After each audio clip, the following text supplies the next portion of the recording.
Hello प्यारे दोस्तों, स्वागत है आपका इंटरव्यू क्लासेस में। बात करेंगे अपने वार्षिक परीक्षा 2024 कक्षा 9th के सामाजिक विज्ञान के पेपर के सॉल्यूशन के बारे में। बिल्कुल ओरिजिनल पेपर है, ऐसा ही पेपर आपको एग्जाम में देखने को मिलेगा। खूब सारे क्वेश्चन रिपीटेड क्वेश्चन होंगे क्योंकि आपके सिलेबस सेम है, आपके पेपर पैटर्न सेम है, तो क्वेश्चन भी सेम टू सेम मिलेंगे, ठीक है ना। हाँ, कुछ क्वेश्चन में परिवर्तन जरूर होगा, लेकिन ये आपके लिए बहुत इंपॉर्टेंट है, जिसमें आपको मैप कैसे फिल करना है, कौन कौन से मोस्ट इंपॉर्टेंट क्वेश्चन है, वो सारे भी आपको यहाँ वीडियो के डिस्क्रिप्शन में प्ले लिस्ट बनी हुई है। वहाँ प्ले लिस्ट में सभी जो सब्जेक्ट्स हैं उनके मोस्ट इंपॉर्टेंट क्वेश्चंस आपको वहाँ पे मिल जाएंगे। अगर आपके अभी भी अपने चाहे गणित हो, विज्ञान हो, सामाजिक हो, संस्कृत हो, हिंदी हो, कोई भी पेपर होना बाकी है, तो आप ओरिजिनल पेपर यहाँ पे अपलोडेड है सोल्यूशन के साथ, वहाँ जाकर एक बार उनके सोल्यूशन जरूर देख लीजिएगा। उसके बाद में आपके सामाजिक में मोस्ट इंपॉर्टेंट जो मैप आपको भरना कैसे है, किस प्रकार से मैप में कौन कौन सी जगह पूछी जाएगी, सब कुछ आपको यहाँ पे मिलेगा। साइंस में मोस्ट इंपॉर्टेंट डायग्राम और जो पेपर सोल्यूशन सब कुछ अवेलेबल है, ठीक है ना। चलिए अपने स्टार्ट करते हैं इसका सोल्यूशन। चैनल पे नए हो तो सब्सक्राइब जरूर कर लीजिएगा, दोस्तों के साथ वीडियो को शेयर करना बिल्कुल नहीं भूलें, ठीक है। चलिए स्टार्ट करते हैं, जिसमें हमसे पहला प्रश्न पूछा गया अपने फ्रांसीसी क्रांति कब हुई, तो ये कब हुई थी अपने सन 1789 में, ठीक है, 89 ईस्वी में हुई थी। ए ऑप्शन अपना करेक्ट हो जाएगा।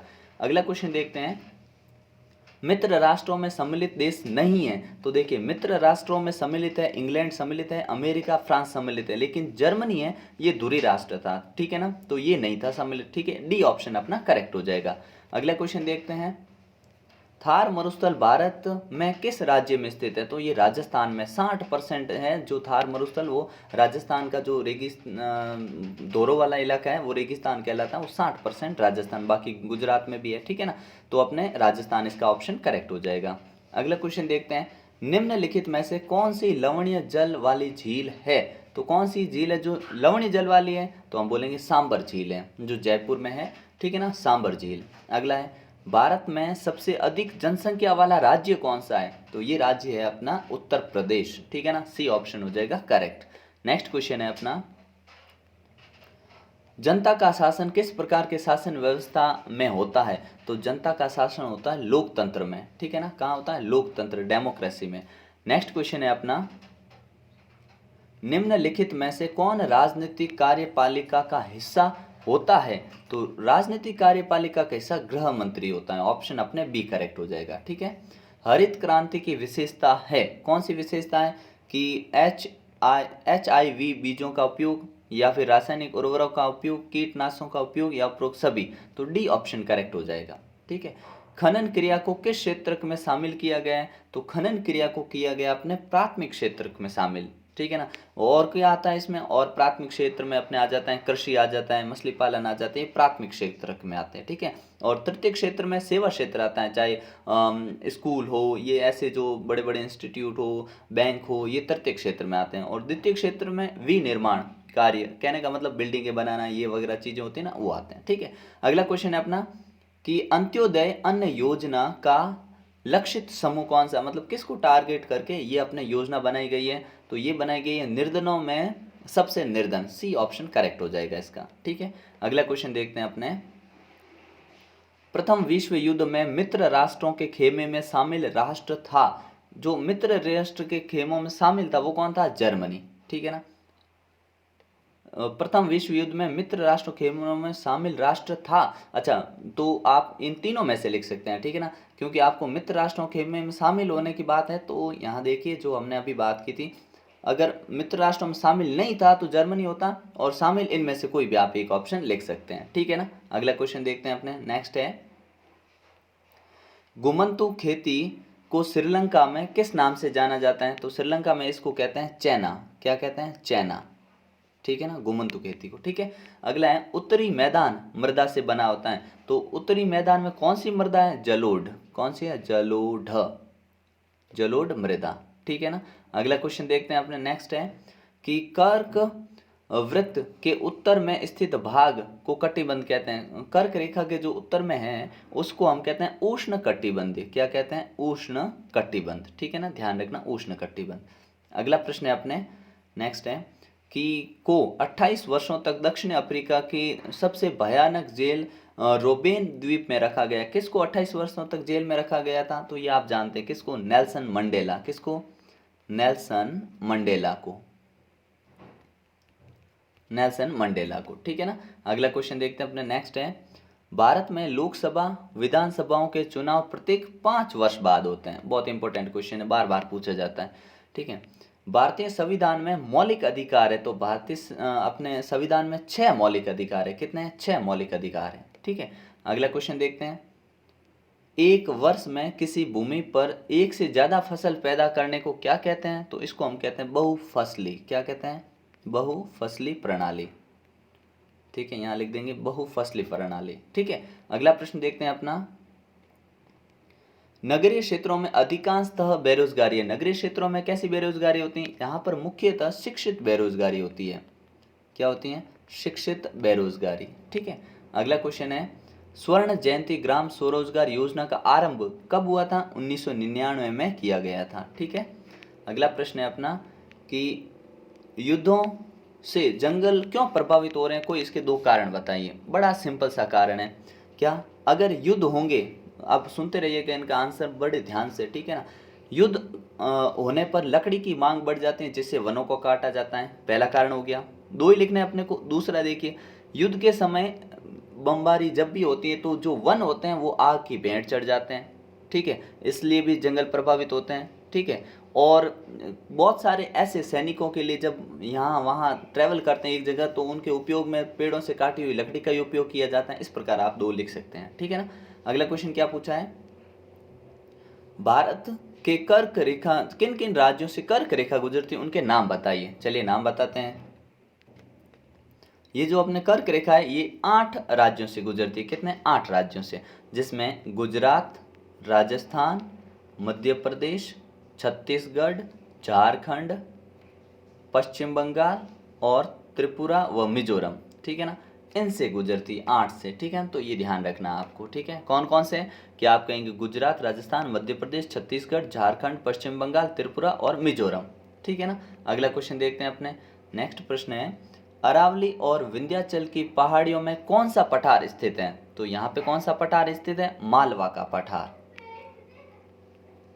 मालवा का पठार, ठीक है। अगला क्वेश्चन देखते हैं अपने हैं, जल विभाजक का क्या कार्य है? एक उदाहरण दीजिए। तो देखिए, कोई भी उच्च भूमि जैसे पर्वत या 2 पहाड़ों अथवा द्रोणियों को अलग करते हैं, उसे जल विभाजक कहते हैं। जैसे कि अरावली क्या है? एक जल विभाजक है, ठीक है।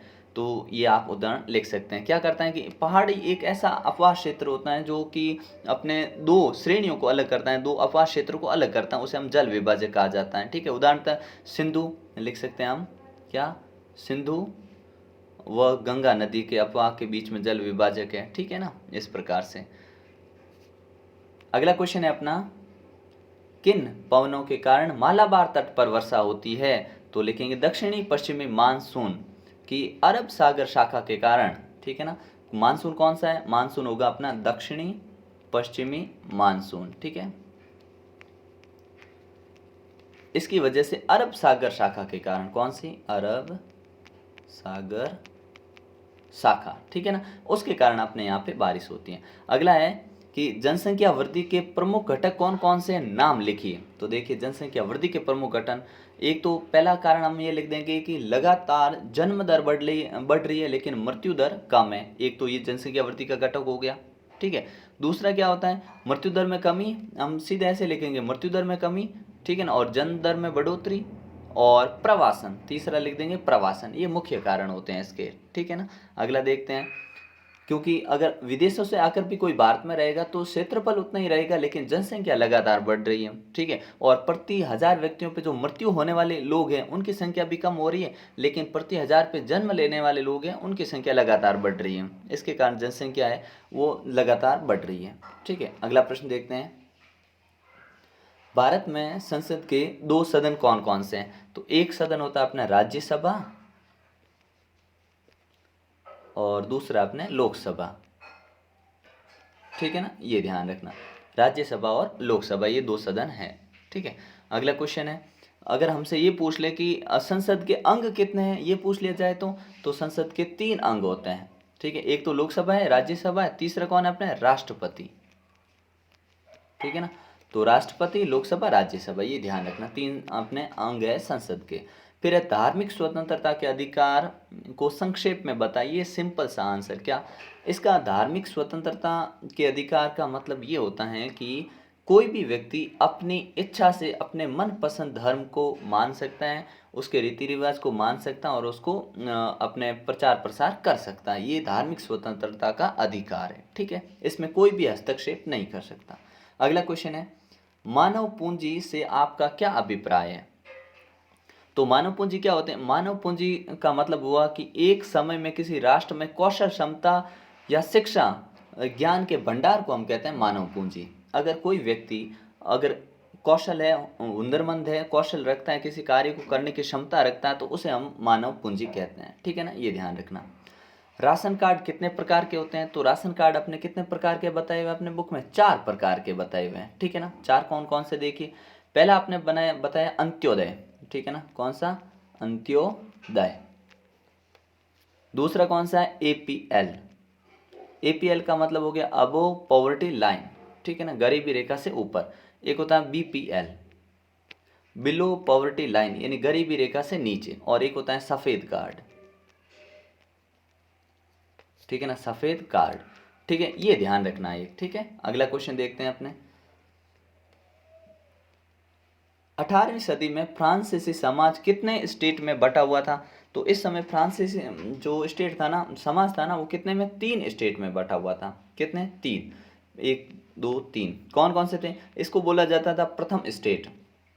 अच्छा, आपके लिए ये भी इंपॉर्टेंट है, आपसे पूछ सकते हैं कि प्रथम स्टेट में कौन आते थे, तो इसमें आते थे पादरी, ठीक है, ये बहुत इंपॉर्टेंट है, ध्यान रखना, ठीक है। दूसरे में कौन आते थे, कुलीन, ये दूसरा स्टेट जिसमें कुलीन लोग आते थे। और तीसरे में आम लोग आते थे, कौन, आम लोग यानी जनसाधारण, आम लोग, ठीक है।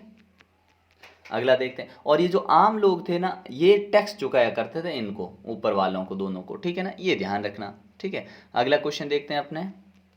ये बहुत इंपॉर्टेंट क्वेश्चन है कि लेनिन की प्रमुख मांगे कौन सी थी और उन्हें किस नाम से जाना जाता है। तो देखिए, लेनिन की मांगों को हम जानते हैं अपने किससे, अप्रैल थीसिस से। किससे, अप्रैल थीसिस कहा जाता है उन्हें, ठीक है ना, थीसिस, अप्रैल थीसिस, ठीक है, ये इनकी मांगों का नाम था। अच्छा, मांगे कौन सी रखी, पहले तो उन्होंने मांग ये रखी कि युद्ध को समाप्त किया जाना चाहिए, ठीक है, और युद्ध में रूस जो था, रूस को युद्ध से खुद वापस ले लेना चाहिए, और भूमि जो किसानों की भूमि छीनी गई थी वापस दे दी जाए, और बैंकों का राष्ट्रीयकरण किया जाए। ये उन्होंने 3 विशेष बातें रखी थी प्रमुख, ठीक है ना, ये ध्यान रखना।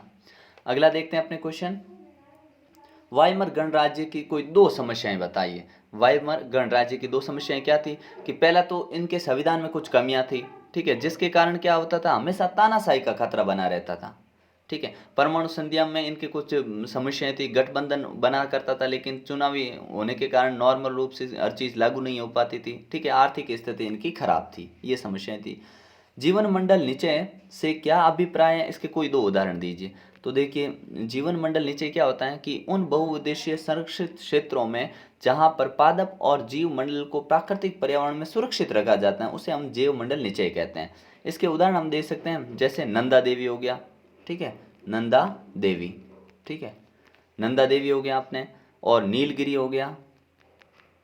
तो ये क्या है, अपने जीव मंडल निचय के उदाहरण है, ठीक है ना, ये ध्यान रखिएगा। अगला प्रश्न देखते हैं।